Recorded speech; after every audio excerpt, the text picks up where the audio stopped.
ಎಲ್ಲರಿಗೂ ನಮಸ್ಕಾರ. ನಾನು ಡಾಕ್ಟರ್ ವೆಂಕಟೇಶ್ ಗಾಂವ್ಕರ್. ವೀಕ್ಷಕರೇ, ನಮ್ಮ ಯೂಟ್ಯೂಬ್ ಚಾನೆಲ್ಗೆ ನಿಮಗೆಲ್ಲ ಹೃತ್ಪೂರ್ವಕ ಸ್ವಾಗತ.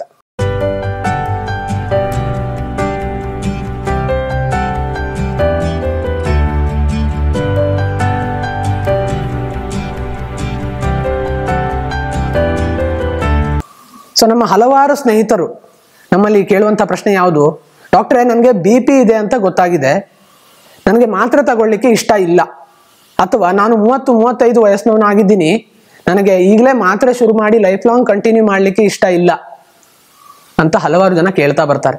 ಸೊ ಅಂಥವರಿಗೆ ನಾವು ಆಹಾರದ ಬದಲಾವಣೆ, ಜೀವನ ಶೈಲಿಯಲ್ಲಿ ಬದಲಾವಣೆ ಇವನ್ನೆಲ್ಲವನ್ನು ಕೂಡ ತಿಳಿಸ್ಕೊಡ್ತಾ ಬರ್ತಾ ಇದ್ದೇವೆ. ಸೊ ಆ ಒಂದು ಪ್ರಶ್ನೆಯನ್ನ ಕೇಳಿರುವಂಥ ನಮ್ಮ ಸಾಧಕರಿಗೆ ಮತ್ತು ವೀಕ್ಷಕರಿಗೆ ಇವತ್ತಿನ ವಿಡಿಯೋದಲ್ಲಿ ಒಂದು ಬೆಸ್ಟ್ 3 ಟಿಪ್ಸ್, ಈ ಒಂದು 3 ಟಿಪ್ಸ್ ಅನ್ನ ನಾನು ಕೊಡ್ಲಿಕ್ಕೆ ಇಷ್ಟಪಡ್ತೇನೆ. ಯಾವ್ದ್ರಿಂದ ಅಂತ ಹೇಳಿದ್ರೆ, ಈಗ ಹತ್ತಿರದ ದಿನಗಳಲ್ಲಿ ನಿಮಗೆ ಹೈಪರ್ ಟೆನ್ಷನ್ ಇದೆ ಅಥವಾ BP ಹೆಚ್ಚಿದೆ ಅನ್ನೋದು ಗೊತ್ತಾಗಿದ್ರೆ ನೀವು ಖಂಡಿತವಾಗಿ ಮಾತ್ರೆಗಳನ್ನ ಶುರು ಮಾಡೋದು ಬೇಡ. ಈ ಒಂದು ಖುಷಿ ವಿಚಾರವನ್ನ ನಿಮ್ಗೆ ಹೇಳಲಿಕ್ಕೆ ಇಷ್ಟಪಡ್ತೇನೆ. ಸೊ ಅದರಲ್ಲೂ ಕೂಡ ನಿಮಗೆ ಯಾವಾಗ ಅನ್ಕಂಟ್ರೋಲ್ಡ್ ಹೈಪರ್ ಟೆನ್ಷನ್ ಇದೆ ಅಂತ ಸಂದರ್ಭದಲ್ಲಿ ನೀವು ಮಾತ್ರೆಗಳನ್ನ ಶುರು ಮಾಡಬೇಕಾಗಬಹುದು.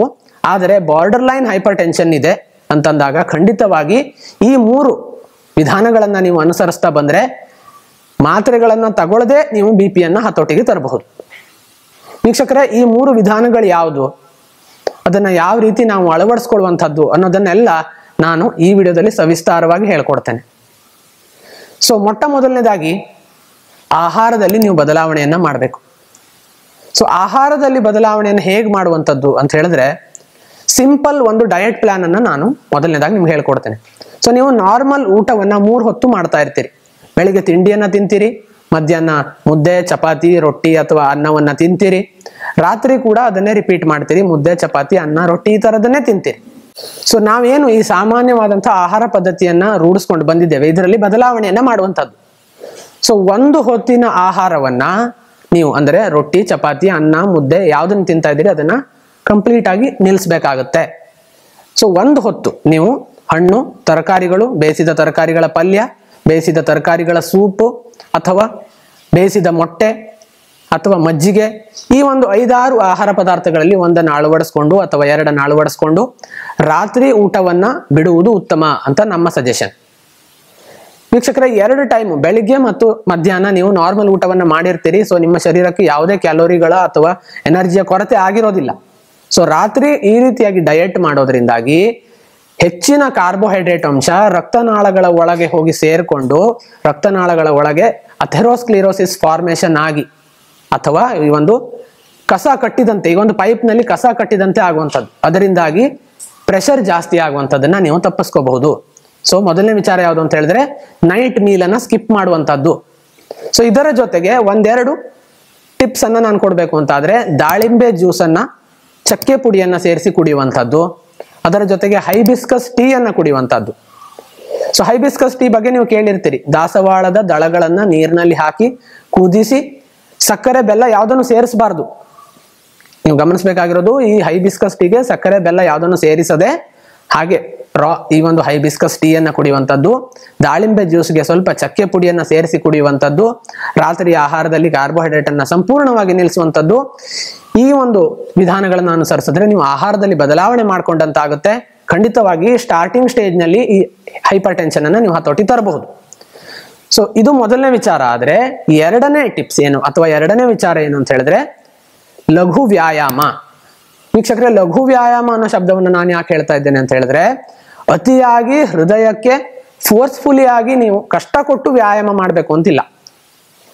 ಸ್ವಲ್ಪ ವಾಕಿಂಗ್ ಮಾಡುವಂಥದ್ದು, ಲೈಟ್ ಎಕ್ಸರ್ಸೈಸ್ ಮಾಡುವಂಥದ್ದು ಅಥವಾ ಸ್ವಲ್ಪ ರನ್ನಿಂಗ್ ಮಾಡುವಂಥದ್ದು, ಇವನ್ನ ಮಾಡ್ಕೊಂಡು ಬಂದ್ರೆ ನಿಮಗೆ ಖಂಡಿತವಾಗಿ ರಕ್ತ ಪರಿಚಲನೆ ಸರಾಗವಾಗಿ ಆಗ್ತದೆ, ಬಾಡಿ ಮೆಟಬಾಲಿಸಮ್ ಇಂಪ್ರೂವ್ಮೆಂಟ್ ಆಗ್ತದೆ. ಇದರಿಂದಾಗಿ ಹೆಚ್ಚಾದಂತಹ ರಕ್ತದೊತ್ತಡವನ್ನು ಕಡಿಮೆ ಮಾಡಲಿಕ್ಕೆ ಸಾಧ್ಯ ಆಗ್ತದೆ.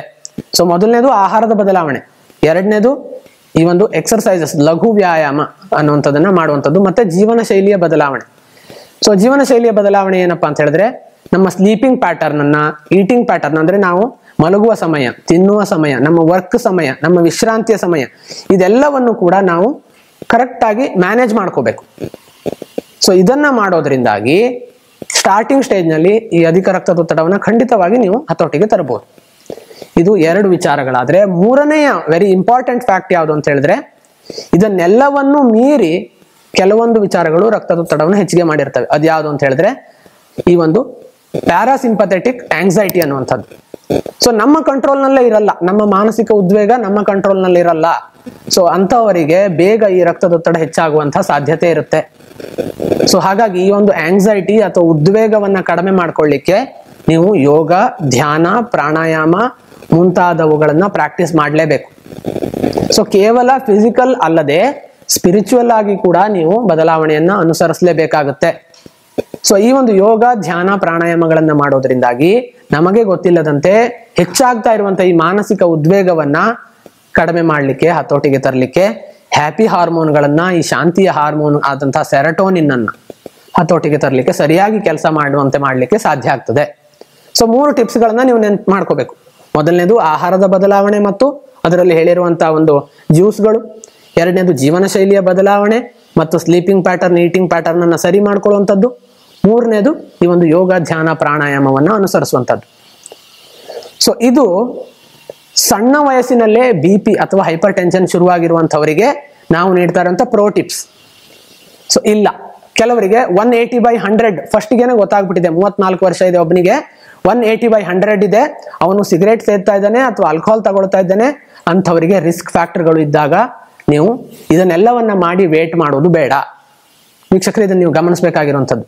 ಸೊ ಎಲ್ಲ ಹೆಲ್ದಿ ಲೈಫ್ ಸ್ಟೈಲ್ ಅನ್ನ ಮಾಡ್ತಾ ಇದ್ದೇನೆ, ಆದ್ರೂ ನನಗೆ BP ಬಂದಿದೆ, 45ಕ್ಕಿಂತ ಕಡಿಮೆ ವಯಸ್ಸಿನಲ್ಲೇ ಬಂದಿದೆ ಅಂತ ನೀವು ಹೇಳೋರಾದ್ರೆ ಖಂಡಿತವಾಗಿ ಇನ್ನೊಂದು 2-3 ತಿಂಗಳುಗಳ ಕಾಲ ನಾವು ಈಗ ಹೇಳಿದಂಥ ಬದಲಾವಣೆಗಳನ್ನ ಮಾಡ್ಕೊಳ್ಬಹುದು. ರಿಸ್ಕ್ ಫ್ಯಾಕ್ಟರ್ಗಳು ನಿಮ್ಮಲ್ಲಿದೆ. ತಂಬಾಕು, ಆಲ್ಕೋಹಾಲು, ಈ ಒಂದು ಚಟಗಳಿಂದ ಯಾರು ಬಳಲ್ತಾ ಇದ್ದೀರಿ ಅಂಥವರಿಗೆ BP ಡಿಟೆಕ್ಟ್ ಆಗಿದ್ರೆ ಖಂಡಿತ ನೀವು ಹತ್ತಿರದ ವೈದ್ಯರನ್ನ ಸಂಪರ್ಕಿಸಬೇಕು. ಅಥವಾ 50-60 ವರ್ಷಗಳಲ್ಲಿ ನಿಮಗೆ BP ಇದೆ ಅನ್ನೋದು ಗೊತ್ತಾಗಿದ್ರೆ ನೀವು ಖಂಡಿತವಾಗಿ ವೈದ್ಯರ ಸಲಹೆಯನ್ನ ಪಡ್ಕೊಳ್ಳೇಬೇಕು. ಈ ಒಂದು ಕಂಡೀಷನ್ಗಳಲ್ಲಿ ಸೆಲ್ಫ್ ಮೆಡಿಕೇಶನ್ ಅಥವಾ ಕೇವಲ ನಮ್ಮ ಮನೆಮದ್ದುಗಳ ಪ್ರಯೋಗ ಸರಿಯಲ್ಲ. ಸೊ ಇದು ಈ ಅಧಿಕ ರಕ್ತದೊತ್ತಡದ ಸ್ಟಾರ್ಟಿಂಗ್ ಸ್ಟೇಜ್ ನಲ್ಲಿ ನೀವು ಮಾಡಬಹುದಾದಂತಹ ಮ್ಯಾನೇಜ್ಮೆಂಟ್. ಸೊ ಈ ವಿಡಿಯೋ ನಿಮ್ಗೆ ಇಷ್ಟ ಆಗಿದ್ರೆ ಖಂಡಿತವಾಗಿ ನೀವು ನಿಮ್ಮ ಸ್ನೇಹಿತರೊಂದಿಗೆ ಈ ವಿಡಿಯೋನ ಹಂಚ್ಕೊಳ್ಳಿ. ಇನ್ನೊಂದು ಖುಷಿಯ ವಿಚಾರ ಏನಪ್ಪಾ ಅಂತಂದ್ರೆ, ನಮ್ಮ ನಿಸರ್ಗ ಮನೆಯ ಮೊದಲನೇ ಬ್ರಾಂಚ್ ಆದಂತಹ ಕಾಗಿನೆಲೆಯಲ್ಲಿ ಕನಕ ನಿಸರ್ಗ ಮನೆ, ಕಾಗಿನೆಲೆ, ಹಾವೇರಿ, ಇಲ್ಲಿ ಇದರ ಮೊದಲನೇ ಬ್ರಾಂಚ್ ಈಗಾಗಲೇ ಯಶಸ್ವಿಯಾಗಿ ಹಲವಾರು ಜನರಿಗೆ ಚಿಕಿತ್ಸೆಯನ್ನ ನೀಡ್ತಾ ಇದೆ.